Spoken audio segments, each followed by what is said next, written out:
Hello and welcome to Take a Wander with Shebs. My guest today is Jupiter Kayonga. Our main topic of discussion was based around how you can face adversity from an early age and overcome it and succeed. We go into detail about his career, all of that and much more. So let's take a look. Jupiter, thank you so much for coming on. I really appreciate your time. How are you and how is Paris? Thank you, Shebs. Thanks for having me. Paris is gloomy and grey as London. It's always gloomy here, unfortunately. Even during the summer, it's always gloomy. That's right, yeah. But it's good. Briefly, just tell people who you are. Briefly? Wow. Okay. Name is Jupiter, so I'm a travel photographer. I'll say I'm acts on adventure side, storytelling. Obviously, I'm very passionate about people. I'm a people's person. It's not even a thing. Yeah, I mean, photography for me has come from my passion of wanting to tell my story, and I sort of were documenting myself through time. And since my story, as you know, like I was a refugee, and the photography was still into me at a very early age. And so when I fled my country, I sort of lost a lot of things. And so in a way of me trying to sort of pursue that documentation and trying to narrate my story, and even when I get to meet with people and connect, people tell you stories and you exchange over experiences. And so it was like, what's the medium that sort of like is so deep into me, so ingrained into me that I wanted to continue telling those stories. So I was like, photography is something that I should really pursue. Although at the beginning I didn't pay too much attention to it. It only came down the line. Once I started sort of traveling, when I got a job in Dubai, that's when I was like, oh, okay, then I need to document this. And I didn't even think about it. It just came naturally. And then the evolution of my storytelling from that time to this time has sort of evolved. I want to take you back and take you back to your early beginnings and ask you about why you fell in love with travel. And you've got a very interesting story, actually, and it's quite a sad story as well at the same time. So just explain to people where your initial love came from. I think, if I can say on the side note, I think originally my name, Jupiter, was like, you don't give a kid's name Jupiter and the kid doesn't love travel, right? I don't know, like you give a kid's name Michael Jordan, he doesn't like basketball. Anyway, my parents worked predominantly in the tourism industry. My mom working on an airline, my dad had a safari sort of business in Rwanda, taking guides, guiding people to go and see like, animals such as gorilla, giraffes, gazelles, and antelopes. So I always say I evolved. Even my other extended family are people who've traveled extensively. We've evolved around the world to travel. So giving me that name, Jupiter, which is like a planet and sort of out of space, and then having those family dynamics and life dynamics, allowed me to sort of rotate or gravitate around travel for like a little while. And then obviously my destiny was changed when there was the genocide. Then I had to flee my country and go from country to country. And it was there, like without being there at the same time. I was traveling maybe under different circumstances, until actually I was able to get a job that allowed me to explore and travel. Although when I was a student, I was always traveling in my mind or in my head. I remember when I was in Africa, I always tell kids, I'll be like, I'll be going to these places, I'll be going to that places. It was sort of a premonition or somehow like an ether sort of communication with my other self. Because fast forward a few years later, I was like going to South Africa, I was in Malaysia, I was in Brazil, and it was crazy. Like, I mean, you wouldn't even think it was something that was possible. You mentioned the genocide within Rwanda. Now, and you also said that your family were in tourism. So I read that your father ran a safari. That's right. Did you see what it was like? And did you think, wow, this is amazing? Or was it like a very normal thing because he does it every day? It's part of his job. You don't really notice anything different. That's a great question. So I was 9 years old. I was in like that age of like sort of helping out, you know. But he would bring tourists to our house and stuff. And so they sort of, because it's in Africa, you know, you don't see white people every day. It's like sort of like that, wow, you know, you think it's like, wow, I have white people coming over have dinner, cook for them, and they will show me pictures of like what they've taken on the safari that day. And so like that sort of thingy was what maybe was sort of like the grain, I would say, that was just instilled in me at an early age. This was the 1990s, wasn't it? Yeah, that was 1990. I would say if we go back between 1990, 89, going into 1994 almost, just when. So around about genocide. That time where people, you mentioned the genocide, and people traveling to places like Rwanda more often.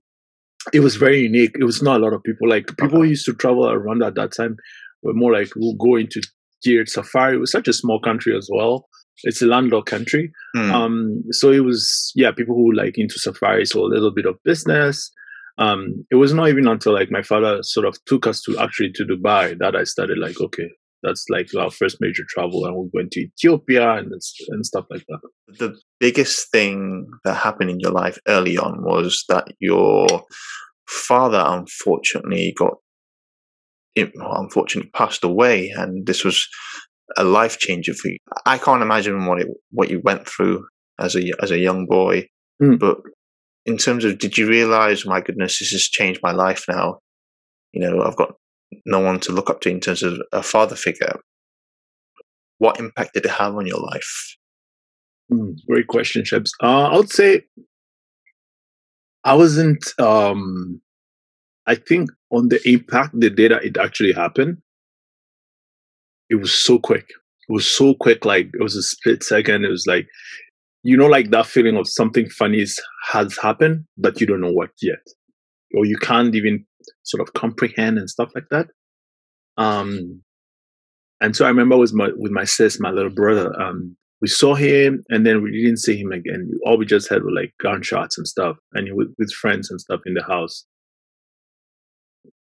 And actually at the point before he got killed, we had like all this moment where we are sort of in front of they brought us in and sort of gathered us in the living room, and they're like, should we kill them or should we not kill them? And that was like, I was at gunpoint. I mean, like that was when I saw face to face a gun barrel to my head. He got murdered right in front of you? Not like in front, like, so I was like in this room and then he was in the living room. So they sent us to the living room to kill them. Wow. And this happened when you were this young, and at 9, yeah.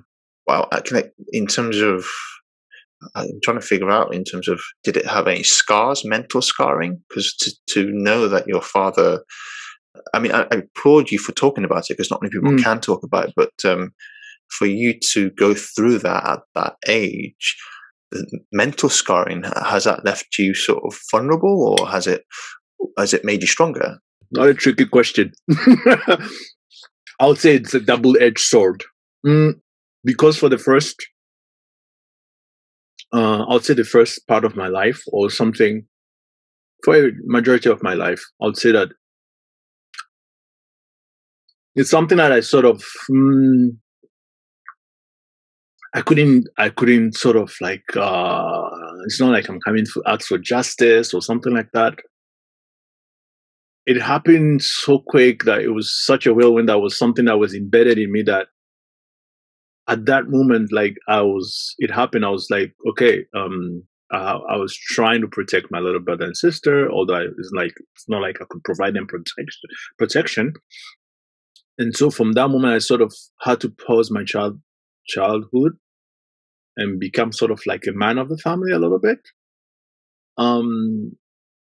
And so I didn't have the time to process it. At the same time, it's like you put it on pause. At the same time, you're growing up and you have to deal with like the daily lives of being a 10-year-old and going to a new country, learning a new language, hormones, teenagehood, and all that stuff. Everything was sort of mixed. So I didn't really have the time to sort of, when I talk about it with people, my best friends and other people and stuff like that, I was sort of like, yeah, it's because I know like I have like a very strong empathy, because I know what people go. I was lucky to have maybe my mom and a few of my family left over, but I know people that had lost their entire family. I know pregnant women that got chopped up and killed a baby, women who were raped. So it's like I was I had like the lesser pain, although it's still like a huge pain. And so the challenge for me when I was growing up is always like, how can I sort of soothe that pain and that sort of trauma and not let it sort of affect my life on the daily life and try and do something for myself. Because I always come back to that is like, out of 8 million people who died, I'm still alive. So it's like, okay, I'm alive. Maybe I'm here for a reason. I have to find my purpose. I have to try and do something for myself. Even though sometimes it's hard, sometimes life is unfair. And so it's trying to find a balance between these two worlds, even though sometimes I try and sort of try, and I know that the healing part is going to take time. And so I try and know that, okay, this healing part is going to take time. I'm not going to try and resolve it today, but I try and heal it as I go along. It's a very delicate balance, but I think it's something that I think is what I find, Yeah. To go through something so traumatic at an early age in your life, it can either go either way. So you could scar you for life. You can't move on. It's affected you, or do what you've done. You seem to have grasped it and moved on with it, and trying to make sure your father's legacy is intact. Did the safari business sort of fold? Did it completely finish because of what happened to your father? Or have you still got that business going in Rwanda still? Unfortunately, I wish I had that. I think it's funny how life works, actually. Because obviously, like during the genocide, I mean, everything that you have, you should just forget it. Like imagine if there was a genocide right now in London, God forbid, you lose everything. You have no job, your family, your houses, everything.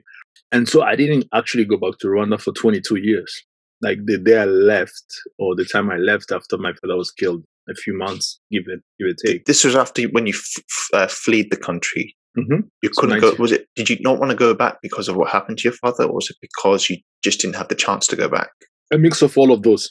I couldn't go back because I didn't have the chance, or I didn't have the money, a political situation, and the opportunity also didn't arise for me to be able to go back. With what's happened with your life and your career now, sometimes it's not as planned. So you may have been running the safari, but you actually went into being a flight attendant and lived in Dubai, and now you're a travel photographer. So explain to me how that all came about, and what was your education actually, and what did you actually study in school? I was always passionate about geography. I know that when I came to France, I think I had the highest score in geography, in history and geography in my region. I was very good at that. Hopefully my friends who are watching this will not accuse me.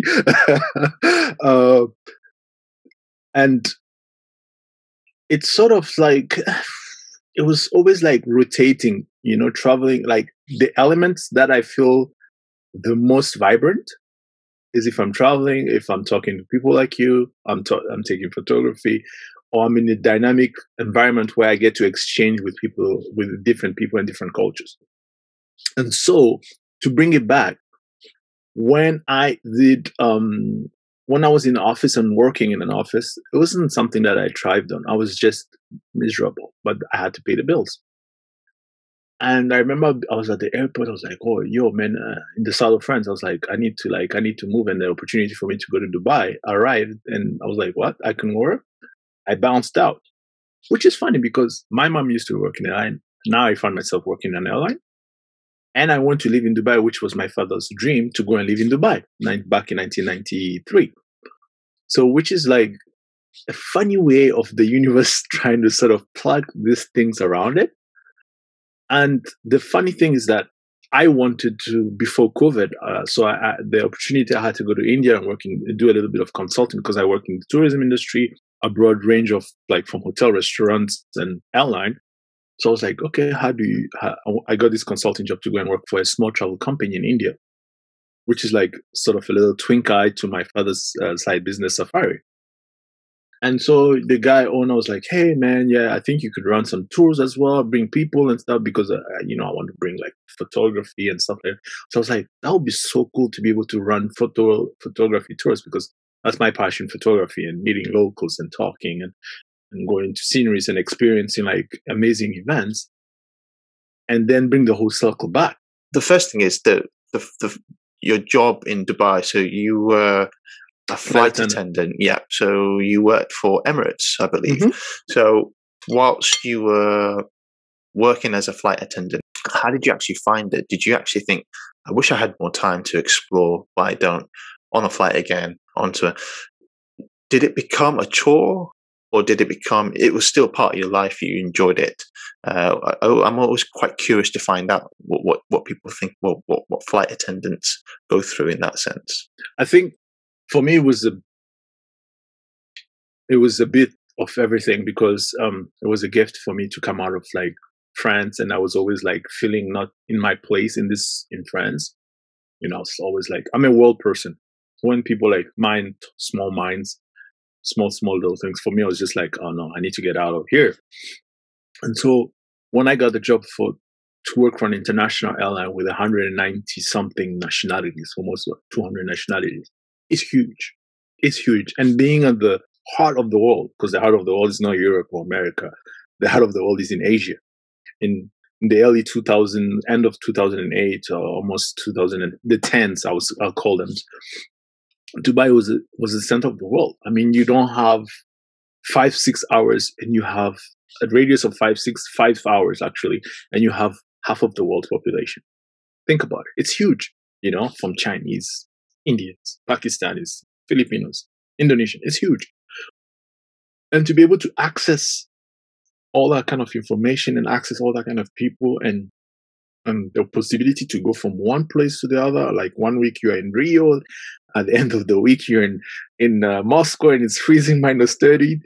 It was crazy. I mean, it was not natural, because the human body is not supposed to be doing this kind of things, like flying over like time zones and stuff. I paid a huge price in terms of health-wise. So maybe the years now I'm trying to take care of myself. I think it was a blessing, you know, like. In what way has it affected your health? Because the sleep patterns and stuff like that. And also, like, I think seeing a lot of people, because my teams always change constantly. And so, like, you remember when I was telling you I was feeding the wolf within me, the dark side and the trauma and all that kind of stuff, not taking care of it and sort of ignoring it. I think that had also an impact on it, because you meet a lot of people and energy clashes, like bang, you know, like two planets hitting into each other, and then you leave. Bang, then you leave again. And you know, like constantly, every week, every month, every year, that's a lot of toll into you, like emotionally and spiritually, and your energy. And so for me, like, I remember for 9 years, I have done a little bit of work on myself and found out that my energy level at that time I had this great, incredible energy that I didn't control, and it was just out there, you know, and it had a lot of pain that I didn't take care of, and it's still like I'm like, damn, I'm a 37-year-old man trying to take care of my pain and trauma and stuff, but which is a good thing, you know, there's no shame to it. But it's a blessing, because, you know, like, it gave me the opportunity. Like, I talked to a lot of people about things that I've done, and they're like, oh, it's crazy and stuff. I mean, I was able to, like, go to places and see things that only people can imagine in movies, and even in their lifetime they'll never see it, and be able to experience human beings at a spiritual and an energy level that is not given to everybody. So for me, I mean, like, wow, that was just a huge experience. I don't even think I've still unpacked all that has brought for me from that experience alone in my life. Like, when you decided to leave that industry, what made you decide to do that? Was it just because of the lifestyle that you had, and you wanted to pursue a career, I guess, in photography? It was circumstances that sort of pushed me out, I would say. When you say circumstances, is it just the situation with your contract, or was it just life in general? Or? Oh no, with myself, in terms of, like, I was saying that myself, I wasn't like I was at the point where I was just in a dark spot. Yeah, I had right, because it's like, you don't take for it a while. I'm still here. The spot that was right there. It's like, I'm still here until the day it says, okay, hello, I'm here, like knocking on the wood. You need to do something about me. You know what I mean? And finally, yeah, I had to maybe like now sort of like, okay, what's the new chapter for my life? What direction do I want to myself to? Travel photography itself, Mm-hmm. you've made, I've been looking at your work, fantastic, I must say. Thank you. I did a bit of, I went to art school myself. Photography was something I learned as well. But so can I ask you about some of the challenges you have with travel photography and I guess obstacles that you might face? How difficult is it to break into photography as a travel photographer? Because it's not an easy, because otherwise everyone would be doing it. In fact, we get people saying, we're all photographers these days. We've all got cameras literally in our pockets. But what makes a photographer special? It comes with your storytelling. Obviously, everybody has an artistic eye, their own way, their own vision of the world, and then sensibilities across through experiences and other factors that make them want to tell a story in a certain perspective. For me, my perspective and my circumstances were brought on upon that my education, because I had schooling from Africa. So I was told one part of the story, and then obviously I used to consume a lot of documentaries, and obviously like my love for me wanting to narrate and document all those stuff. And then when I came to Europe, I had another education, right? So then I started adding up 1 + 2 doesn't equal to 2, and things didn't start making sense. And I started seeing like sometimes the truth of the story is distorted. So I started questioning those things. But when I went into travel photography at the beginning, for me, when I started taking pictures, obviously, like if I always tell my friends the funny joke, I'll be like, damn, man, if I really took myself seriously, because YouTube, Instagram, and all these things, like if I had started when I started traveling, because I remember I used to send pictures to my family on email. Remember email? And it was like, I sent 10 pictures and I had to send them like 10 emails with 10 photos in each email. And it wasn't doing it. So I was like, you know what, guys, sign up for Facebook. I think I was among the first few people who had Facebook in France back in 2006. And I told them, okay, sign up for Facebook and I'll be sending it out. So if I had been strategic about it and said like, okay, I'm opening a Facebook page, a YouTube thingy, get a camera and like vlog, like today I'll be in a different position on Instagram anyway. But that's okay. So when I started telling stories at the beginning, it was just me like, hey, trying to like document. I think I haven't posted a lot of pictures of very early on my work around 2008. You see me a lot in the pictures, jumping, doing funny stuff. Then I would say 2010, 11, I was like, you know what, I'm done with this thing. I need to change. I could see like my narration started changing because I was like documentaries like Incas, Mayans, Aztecs, the guys in China, or people in all this different civilization. I was like, what can I learn from this civilization? What can I go and visit? What can I learn about them with the small amount of time I had? So I think I started a series of visiting all the world wonders. Then I finished that. Then I started going to the civilization. Then I'll go to Egypt. Then I'll go to Petra. Then I'll go to the ones in South America and all that kind of stuff. But then as I was more and more, before I used to be more and more in the picture, then I was less and less out of my picture. Then I started like, I could see that my eye also started changing in terms of like what story I wanted to tell, or the cohesiveness of of the lines, or something that I was pursuing, right? And if I could put out all my work out, you see like it's changed dramatically, and the stories have been different, and the sensibility is different. My also creative and technicality also has changed. I still love colors because I think the world is full of pain and sadness, so that's why I infuse a lot of my. If you go on my Instagram, is like, wow, it's multicolorful, just like the world. You know, everybody comes in shades, different shades. So I always try and also portray that in my photography. And how it's challenging, I think, because I was not part of the first wave to take Instagram seriously. I think I came to the IG game quite late, around 2016. And I was like, yeah, it's just like people that are just posting about something, selfies or something. And you remember you used to put a lot of filters on the picture on Instagram. It was like just bad. So yeah, obviously, if you don't have that sort of first movers advantage, it's kind of hard. But it's not late. It's okay. Like the thing about me as a human being and as a storyteller and as my flaw is that sometimes I lack of self-confidence and I lack self-awareness. And sometimes it's your brain trying to hijack you because you're like, oh my God, I look at Sheb's work. Wow, Sheb's work is amazing. And then you're trying to compare Sheb's work. There's only one Sheb's. There's no like a million. You're Jupiter, he's Sheb's. That's it. He has a different sensibility. You have a different sensibility. And so trying to jump out that prison of self-comparison and trying to compare, I think is more, it's hard because obviously the algorithm and sometimes rewards people have larger followings and maybe if you show a little bit of skin and stuff like that. And so but there are tools,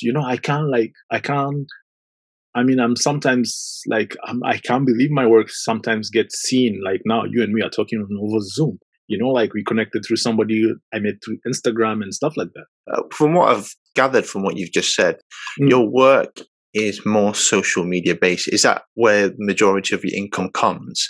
Or is it something else? For now, I'm self-funding myself. And is that through your work that you're selling your pictures, or how is it coming? How is that coming about? Would you say? So now I've started to be strategic more about it. Like before, I didn't have a website, so I structured it to have a website. So now I'm looking into how can I sell pictures? But to sell pictures, you have to also think about what people want. It's not like just anything.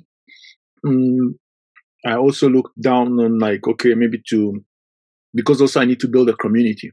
I think to be able to like have a small steady of income. So it's trying to align community, trying to see what products you can sell. Some people told me I should start doing like courses. I'm like, there's so many courses like Lightroom or storytelling. I'm like, okay, maybe storytelling. I think it's something that I'm like sort of starting to think about. So this is like access. I'm looking for courses, book, like photo books, I think they call them. So I'm like in the process of creating one with which I can do a lot of series from different stuff. You mentioned something very important. It's about building a community, and I've been saying this.